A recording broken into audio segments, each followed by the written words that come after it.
In a world full of negativity, let me give you some hope. Would you like to be able to end gangsterism, save the lives of many, and create a better future for the next generation? I created a book, an ebook called Ghetto Exodus, the Take Place Memoir. I see this in the picture over there.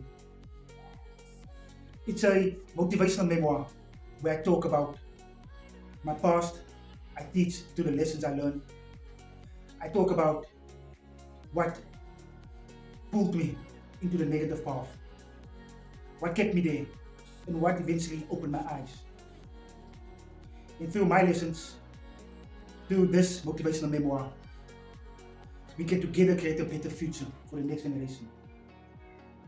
If you would really like to be part of the journey, if you would really like to make a difference in the lives of our youth, especially in the tech fleets, then please check out Get to Exodus, the Tech Fleets Memoir. Click on the link in the description or in the comments